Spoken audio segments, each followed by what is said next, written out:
लीजिए बाबा, आटा ले लीजिए। अरे मेरा थैला नीचे रह गया है। ठीक है। ठीक है, मैं अभी लेकर आता हूँ 5 मिनट में। अच्छा, ये मेरा ना थैला रखा हुआ है यहाँ पर,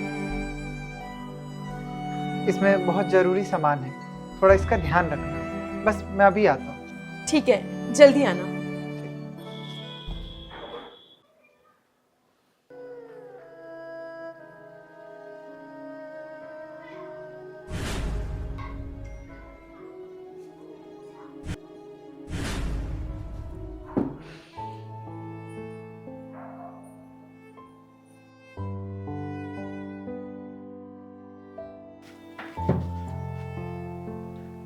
क्या हुआ? सब ठीक तो है ना? हितांशी, मैंने बहुत कोशिश की पर पैसों का इंतजाम कहीं से नहीं हुआ।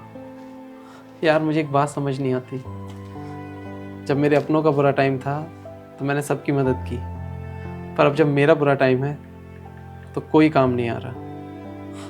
मेरा बेटा वहाँ अस्पताल में ज़िंदगी और मौत के बीच जूझ रहा है और उसका बाप उसके लिए कुछ भी नहीं कर पा रहा। कोई बात नहीं विजय, तुम परेशान मत हो, भगवान है ना, वो सब ठीक करेंगे। तुम आओ, अंदर आओ।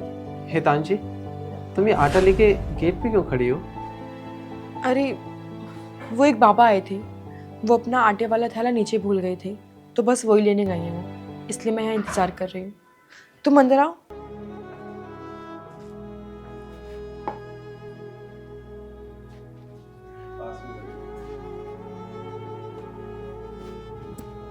निखिल, मैं जानती हूँ कि तुम बहुत परेशान हो, लेकिन तुम घबराओ मत, सब ठीक हो जाएगा। हितांशी, क्यों ना घबराऊं, क्यों ना परेशान हूँ। मैंने अपने सारे रिश्तेदारों से पैसे मांग के देख लिए, मेरे जितने जानने वाले थे, जितने पहचान वाले थे, सबसे भीख मांग के देख ली, पर किसी से मुझे पैसे नहीं मिले। जब उनका बुरा टाइम था तो मैंने उनकी मदद की थी, और अब जब मेरा बुरा टाइम है तो वो लोग मेरे काम नहीं आ रहे। मुझे तो लगता है मेरी भक्ति में ही कहीं कमी रह गई। मैं भगवान को इतना मानता था, दिन रात उनकी पूजा पाठ करता था, अब जब मुझे उनकी सबसे ज़्यादा ज़रूरत है तो वो ही मेरे पास नहीं है। विजय, मुझे पूरा भरोसा है तुम्हारी भक्ति पर, और तुम देखना, भगवान तुम्हारा भरोसा कभी नहीं तोड़ेंगे। वो ज़रूर आएंगे, वो ज़रूर तुम्हारी मदद करेंगे विजय, तुम बस उन पर भरोसा रखो। क्या करूँ हितांशी, मेरे तो ये सोच सोच के दिल बैठा जाता है कि अगर उसे कुछ हो गया तो मैं क्या करूँगा, खत्म हो जाएगा सब कुछ। सब ठीक हो जाएगा, हमारा बेटा ठीक हो जाएगा, तुम घबराओ मत। हितांशी, ये थैला किसका रखा हुआ है? अरे मैंने तुम्हें बताया था ना, बाबा आए थे आटा लेने के लिए। अब उन्होंने बोला कि मैं अपना थैला नीचे ही भूल गया हूँ, मैं थोड़ी देर बाद आता हूँ।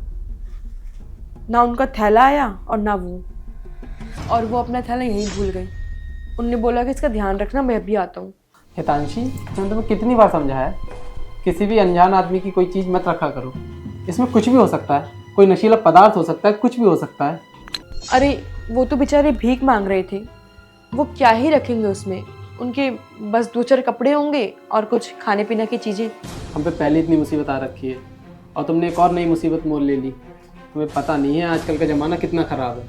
खैर, तुम बता रही थी वो बाबा जी थैला रख के गया है, तो वो अभी ज़्यादा दूर नहीं पहुँचा होगा। मैं एक बार जाके सिक्योरिटी गार्ड से पूछता हूँ, अगर वो बाबा जी मिलते हैं तो उनसे कहूँगा अपना सामान वापस लेके जाएं। ठीक है।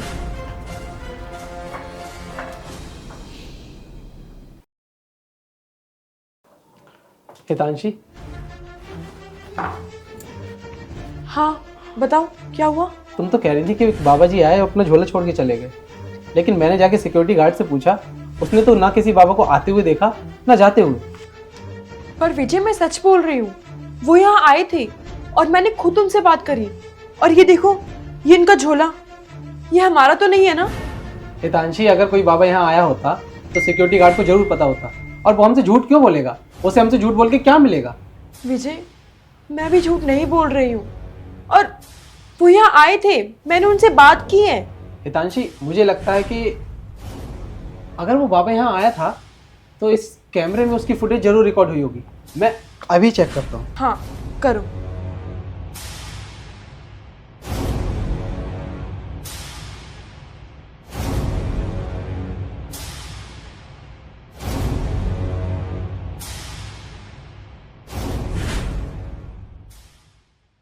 हितांशी, तुम ये हवा में किससे बातें कर रही हो? क्या हुआ? दिखाओ मुझे।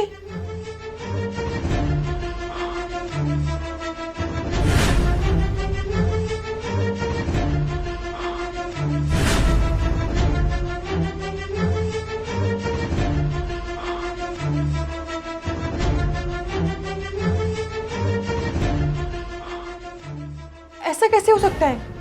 मैं तो उनसे ही बात कर रही थी। वो रिकॉर्ड क्यों नहीं हुआ इसमें? हितांशी, अगर कोई बाबा यहाँ आया होता तो सिक्योरिटी गार्ड को जरूर पता होता।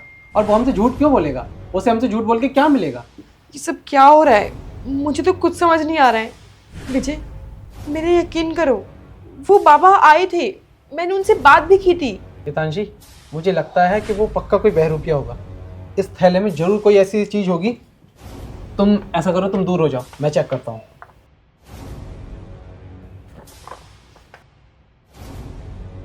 क्या हुआ? क्या मिला? हितांशी, इसमें तो बहुत सारे पैसे हैं। क्या? पैसे? अच्छा हाँ, तभी मुझे वो बाबा बोल रहे थे कि इसका ध्यान रखना, इसमें बहुत कीमती चीज है। तो इसमें इतने सारे पैसे थे, इसलिए वो बोल रहे थे। हितांशी, यही बात मुझे समझ नहीं आ रही।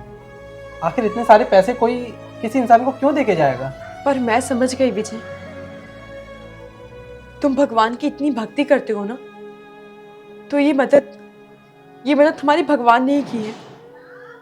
वो खुद आए थे और वो हमारी मदद करके गए हैं एक बाबा के रूप में, और इतने सारे पैसे वो हमें देकर गए हैं। अगर भगवान की भक्ति सच्चे मन से करो तो वो किसी न किसी रूप में आके हमारी मदद जरूर करते हैं। जैसे कि आज भगवान ने हमारी मदद की, अब हमारी सारी प्रॉब्लम सॉल्व हो जाएगी। मैंने तुम्हें कहा था ना कि भगवान पर भरोसा रखो, वो जरूर कुछ ना कुछ करेंगे।